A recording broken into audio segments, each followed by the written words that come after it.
Okay, in today's video we're going to show you how to externally insulate a house. Now this is a full guide. We're going to walk you through every single bit of the process. We've got fixing the beads, fixing the boards, putting the plugs into the boards, rendering and how to render directly on the boards, and then we're even going to go into how to get it flat, and finally talk about the top coat, which is the SilikonTop. Now this is a massive tutorial, and the stage one is all about the profiles. Now this is what the boards will sit on. So it's basically the threshold which you've plugged to the wall. It's a full kit, so you get the trims, you even get this little 45-degree card, so it's easy to cut, and all you've got to do is just measure across and cut it. So now what we're doing, this is leading up to the external miter, so we just used a multi-tool to cut it. You can also use a grinder. We just found you got a cleaner cut with a multi-tool. Now with that, these are connecting pieces, so between each profile you'll want a connecting, and I'll show you that in a minute. This is a little thin plastic. Again, it all comes in a pack, and I'll leave links to every single product we've mentioned in this video. It's a Baumit system, and I'll mention everything through. We've pinged the level line running through just so we know where we can fit the profile.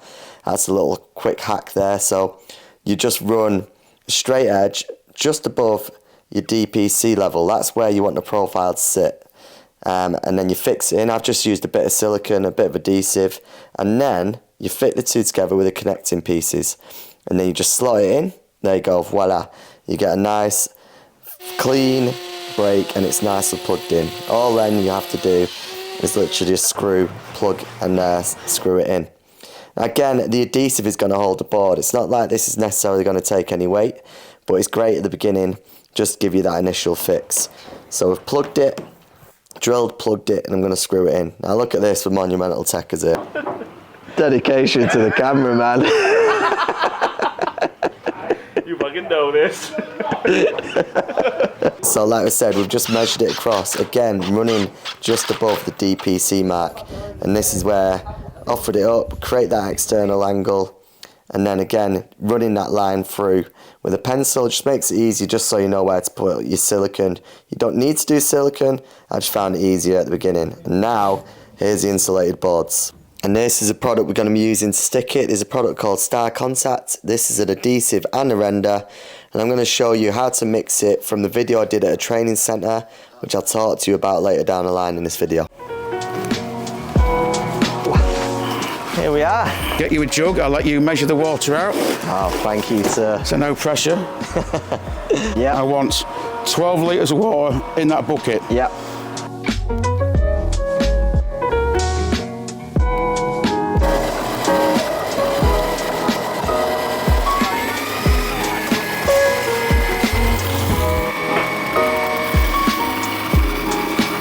Right, so mixed up. What's next? Right, next thing is you've put your first mix through. Okay, now we leave it to stand for 5 minutes. Why is that? The idea of that is the polymers inside the mix, they'll start to work, the product will stiffen up. Yeah.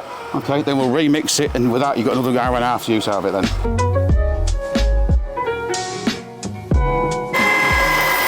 That's great. Are we done with that? Yep. Lovely. Literally just grab the board with the adhesive on. Try not to fall over. The one thing got to look out for is make sure that it's tucked in tight to the wall and tight to the profile, because we've got these beads that sit over the lip of the profile. It sits on top, and then that actually sticks on there.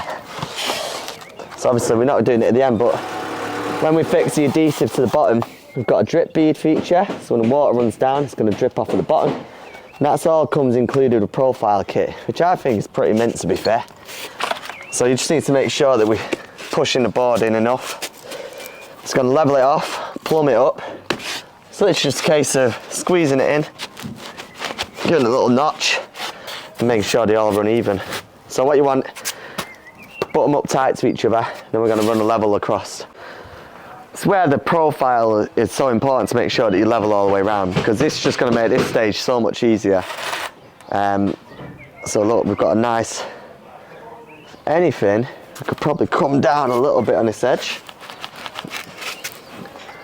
So might have to But yeah, that's it. We're good. We've got level running through there. That's why setting up, getting the prep work is so important, because this is just going to fly up. It's going to make it so much easier. If your profiles are out, then it's going to run away from the windows. Your corners aren't going to meet. So for me, the prep work is key. Make sure them profiles are bang on.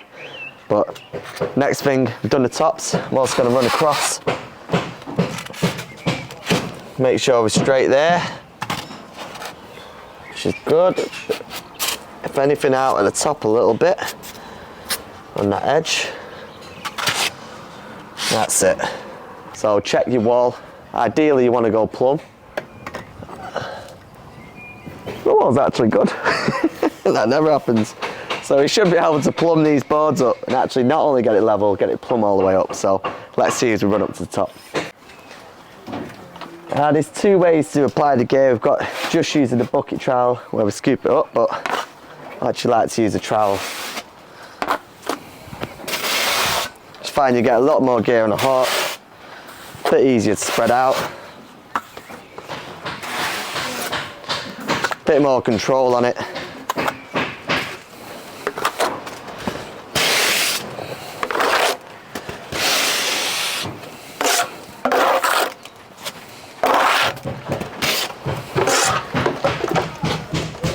And use a bucket trowel for the blobs.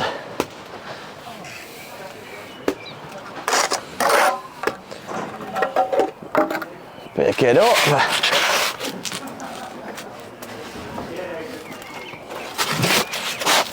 There she is. Keeping that line throughout. Grab the level. That's beautiful. That's running through nicely there.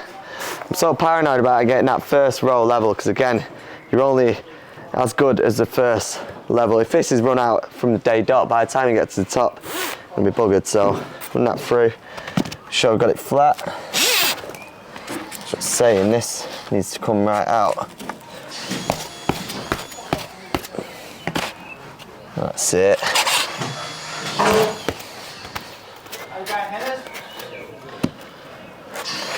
Lovely. Now look at this for a cut. This is this guy's out. He's actually a chippy, very good chippy in Hastings. And basically what's going to happen is the windows are going to sit on the outside of the building, so they needed to put the timbers on so the windows have got something to sit on. So what we've done is just made sure we've cut the insulation tight to the timbers, just so we're keeping that thermal value to the top notch quality we can. And then we're going to screw that directly to the timber just so there's no movement. So you've got the adhesive, you've got the plugs, and we'll go into the later stages of how to plug it together. But look at that for a cut. Proper chippy. Good job. Something you've got to think about when we're laying them. We've obviously laid the first row in. We come to a point where we're coming to the windows now. What they want, so we not have any crack damage, so make sure there's no expansion joints which cracks on the corners. We want to create an L shape around the window, so we want at least 250 that way, coming from the reveal to the edge, so at least. Then we want at least 250 coming up. So that way, basically any corner of a window or wall, that's going to be a weak spot. So if we have a join running down, for example, if we just had a board cut at the reveal length, that's going to be a perfect cracking point, and that's going to be a potential weak spot. So what we want to do is bridge that weak spot by creating an L shape which covers over that weak area of the window, and that way it's going to prevent any cracks running through. We've also staggered the joints, so we've got brick effect basically, and we've got to basically make sure we're keeping the joints staggered as we go. So that's how you deal with the window sections.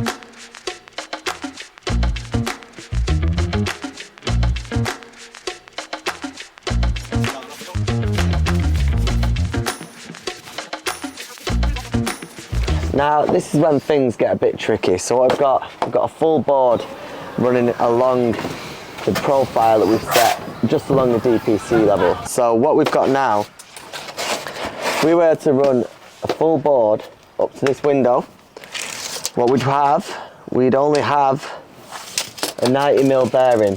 So instead of having that nice L up tucked around the window, we're not going to have that 250 clearance, what we're after. So remember what we said, if we have a board, we want to make sure that we've got 250mm above the corner edge and 250mm across. That way they create that L shape.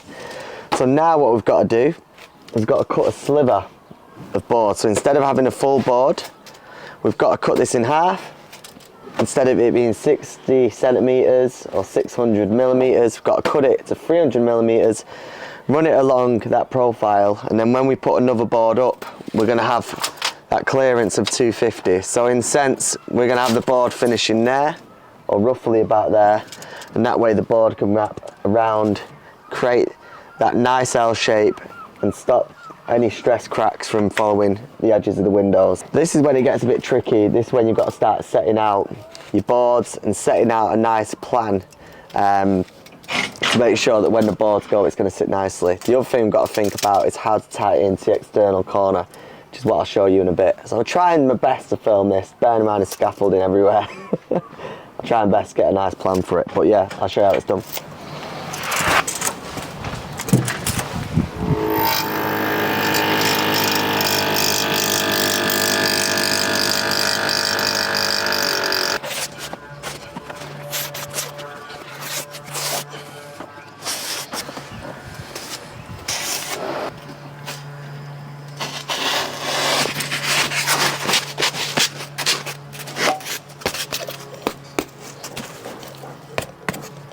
Now to get over the external corner, we've had to jag it around. So we've done a cut, L shape. Obviously, otherwise we would have just followed the external corner. We've had to cut around this, notch around the existing. We're gonna have to do the same above. So we've almost got to cut into the external join that's already there because our courses don't line up anymore. But that way it's all interlocked, it's all binded together, and then when we put the mesh on, there's gonna be no consistent joints running through. So that is how you tie it all together and make sure that we're creating a crack-free environment. Hello, pal.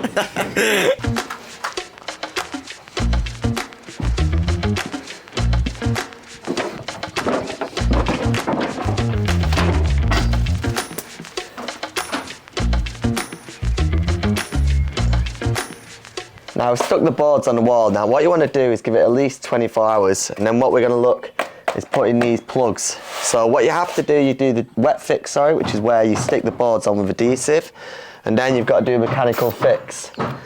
You get these. These are basically plugs. So what you're going to do is drill holes into the insulation through to the brickwork. You're going to hammer this in, and then inside you've got screws that you can screw in as you go. So you hammer it in, and then once it's in, you literally just screw it back. So it's all been thought of. Like the old plugs we used to use, you used to have two separate pieces. So you'd have the base, and then you'd have the pin that goes in the center. Well, this is all thought out for you. They come in a box of 100, so it's pretty cool, to be fair. Good system. So all I've got to do now is look. I'm looking to get about 5 fixings per board. That's by the spec that I've been given for this job. So every time you do a job with Baumit, if you've got an EWI system, you ring them up, you give them the details about the building, what insulation U values they're looking to achieve, and then they'll come back with a spec on what insulation to use, how they want you to do it, and in this instance, how many plugs to use. So, like I said, we've got 5 plugs per board here, and this is how we're going to do it. We're going to put one in each corner, and then one in the center. So each corner, not far from the perimeter, we're going to have 1 plug, 2 plugs, 1 in the center, 2 on the other side, and that way it's fully fixed. So we've got the adhesive doing its job, and then these as a backup just to make sure there's going to be no movement and nothing that pulls away. So again, very simple job. I'm using an 8mm bit for these plugs. That's what I found to be the best. 8mm to get a nice snug fit, and I'll show you how to do it right now.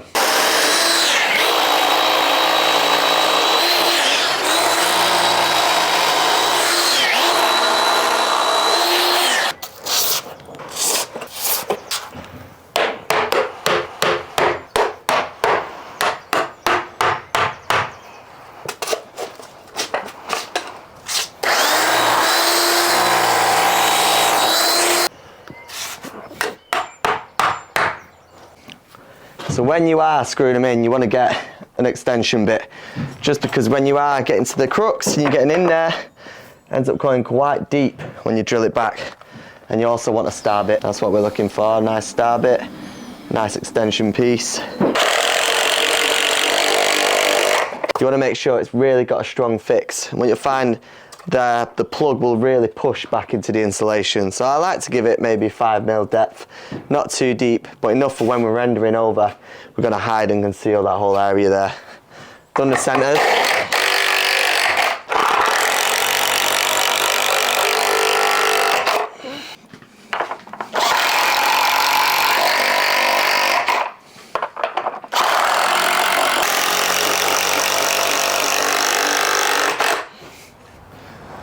Now that's that board fully fixed. Like we said, we've got the adhesive, we've got the mechanical fixing. That is that process done, dusted. Now we're going to do that for the whole area. So you put 5 on each board. Relatively, if the board's half, use your logic. Use a reasonable amount. But what I still like to do, even if it's short on board, is still put 1 in each corner. Even if it is maybe half the size, I just find that it's better to have too many than too little, in my opinion. So I still like to stick to the corners of a board. I find for me that's more than adequate. So yeah, very simple process. Again, it's very simple. Done the sticking. Anyone can really do this. It just takes time. So allow a good amount of time, because like I said, 5 fixings per board over a span of a building is going to take a lot of time. So just allow that and get your labourer to do it. Now I actually messed up a little bit. What we're supposed to do is plug it deep enough so you can put these with the system. Again, I'll put the links in the description. You can get these caps. So you're supposed to drill in them deep enough, the plug will compress the insulation, and then you put these on top. So that's actually how you're supposed to do it, and actually go back and rectify everything I've done, because I didn't realise this was in the kit. So basically a lot of people do it just so you can get it to the depth, but this is how you ensure that you're not going to get any cracks come through or any movement, and it just means when you put the plug on, put the render on top. I also put adhesive behind the plug just so you got a fixing point, and then you just render them over. So now we're at the point that the boards are fully fixed. We've used the plugs, we've used the adhesive, so there's no way these bad boys are coming off. Now it comes to the point where we're adding render. Now this is a render we call StarContact. It's a bagged render. It's basically an insulating, it's adhesive, and it's also a render that you apply directly onto the boards. Now, great things about these boards is the fact that they don't actually need rasping down. With some systems, you're supposed to rasp down the polystyrene boards first just to give it a key. Now, when I went on the training, these particular boards I'm using don't need that, but always check with the technicians before, always check with the people and make sure that the particular boards you're using can be directly applied with the render. All I'm doing here is using the beads, and we're just fitting them to the external angles. These are basically the beads you get again with the Baumet system. I'll leave all links below. And they're only thin because all we want to do here is apply maximum about 5mm, 5-6mm of render directly onto the boards. It's a thin coat system, so we're not doing it like it would be if it was a sand cement job where you're bringing it out to 10-15mm. What you do is you apply a bit of render to your external angle first, put the beads on, and then with the mesh bleed it through. Now you do want to pull them out slightly. You want them to be slightly prouder, so you don't want to go bang tight to the board, and I'll show you why in a second. But as you can see, the adhesive is fully fixed all the way around. Now the great thing with this profile kit, you get these beads, they clip onto the profiles themselves, and it just makes it really easy. You get an instant drip bead, so then when there's any water running down the wall, it'll drip off and it won't backtrack or come back down. So you clip the mesh beads onto the profiles, and then you render them in place. Just like the beads, you want to put the render on behind the wings, and that way you've got a continuous fixing point running all the way through. And we'll go through it with a mesh in a minute. You've got to mesh and render the boards, but there's just a constant point of protection, so you don't have to be worrying about the render cracking or any fault lines coming through. You're fully covered. So that's the beads applied. Here's the mesh. What I like to do is cut the mesh first. So I'll measure the rolls out, measure them out in the sections that I want to apply with, and then I'll cut them before I start to apply the render. But basically everything needs to be meshed. So what I'm doing is applying a thin coat of render here. This is called again StarContact. It's the same stuff we use to stick the boards. So it's an adhesive as well as being a rendering material which you can directly apply to the boards. So applying a thin layer, just running it through, again, not being too fussy with it. But on previous videos I have done this before, but when I went on a training course for Baumit, which I'll talk about at the end, by the way, there's a full course where you can learn all this EWI system. It's dirt cheap, and you get your money back on materials when it's done, but I'll talk about that later. What you want to do is use a notched tiling trowel. What will this do? It'll give it that rich texture running through, and then what you do is you gently apply the mesh to your ridges. Now, what you don't want to do is squeeze it all in. There's a thing called castellation, and it's basically where you just gently sit the mesh on top of the notched adhesive, you gently push it on, and then what that'll do, it'll force the mesh to the front of the render. So if there is any movement, it won't directly hit the mesh and it won't crack through the mesh, because the mesh is sitting prouder than the render and the boards themselves. You've just got a better chance of protection. I never actually used to do this, admittedly. I only learnt this on the training course, which is why the course was so good to go on. But as you can see them notches, and now they line up to the beads. That's why you want your beads to sit slightly prouder than the angle. And that way, when you've got that castellation, you've got that 3-4 mil of render, it's going to sit nicely in line with the beads. And then you do a top-up coat, which again I'll show you in a minute. But all we're doing is just running that render through now. I'm putting about 3 mil on, 3-4 mil max at this point. I'm really not putting a lot of render on, so it's almost like you're doing a thin bonding coat to a wall. So there's not much render applied here. Again, try and remove yourself from the traditional ways of rendering where you're thinking, I've got to be doing 10, 15 mil, whatever. It's not the case. What I'm doing there is running a line as to where the mesh is. What you always want is you want an 100 mil overlap on each layer of mesh you've got. So say I've got the mesh applied on the right side, you want this piece of mesh that's going to line up next to run 100 mil over the next piece. So I'll show you that again in a second. Again, this stuff is really nice to use, it's really nice to apply. It's almost like, it's like using a creamy hardwall plaster. This stuff we use in England, by the way. It's very nice to apply, nice to work with, and in terms of adhesion, it's really good. It does stick to anything, obviously. Acting as an adhesive as well as a render, it's really effective in sticking to any material. So it's great. You can use this stuff. It's the same stuff you use on the cement boards or the Magply boards. It's the same stuff you'd use for applying it onto the boards directly as well. So good stuff, and a great product to know if you are looking to do any silicon rendering systems in the future. So what I've done is again applied that notch running through there, give it that castellation effect, and then this is where you want to apply the mesh. Now that line that I struck before, that's so I know where to put the mesh, giving out that 100 mil overlap to the right side of the mesh, and that way you're always covered. So again, if there is any movement, at least you're fully protected, knowing that you've got the 100 mil lapping over the sun next. As you can see, I'm not actually putting a lot of pressure here on the from a trowel. I want it to sit at the front, and I want it to sit nicely in them grooves, so then the mesh is nice tidily to the front. Again, I've put that line through back on the mesh just so I know where that overlap's going to be on the next piece. Next part, protection. This is where you want to put little, we used to call them butterfly stitches when I worked in New Zealand. I did a lot of this in New Zealand as well, but you basically put mesh on each corner. If you've got a window, door opening, what this is going to do is stop any hairlines, cracks coming from the edges. Same reason you do the L on terms of when you're applying a render.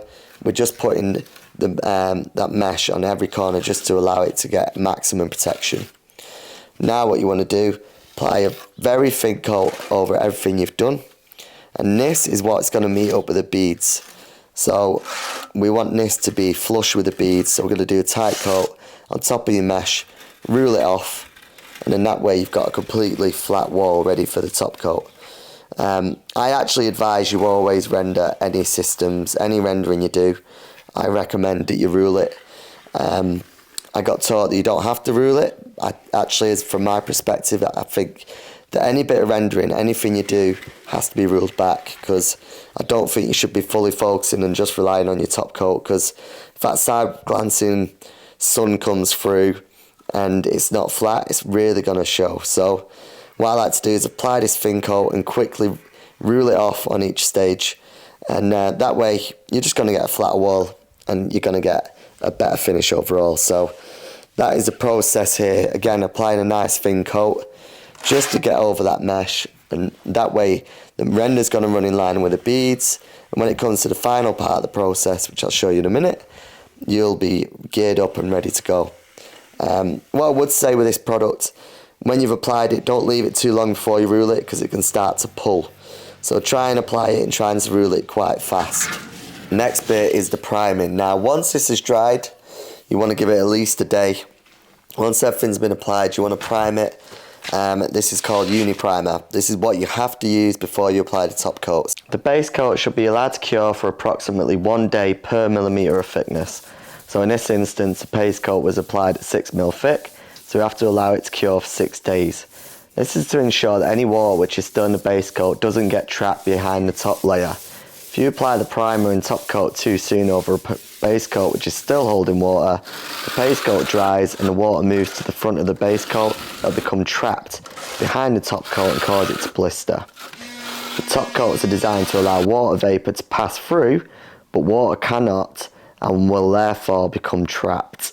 Yeah, so for the whole of this section, I've got a bit of dirt on the lens, so I apologise in advance. That's just the harsh reality of working on a dirty building site. Now this is the top coat. This is a silicone top coat. It's called SilikonTop that I'm applying. Again, balmic product. And this is probably the most common one you'll use. It's a lovely texture and it's nice and fine. So yeah, it's good stuff. Great to use. The only thing is it does take a bit to get used to.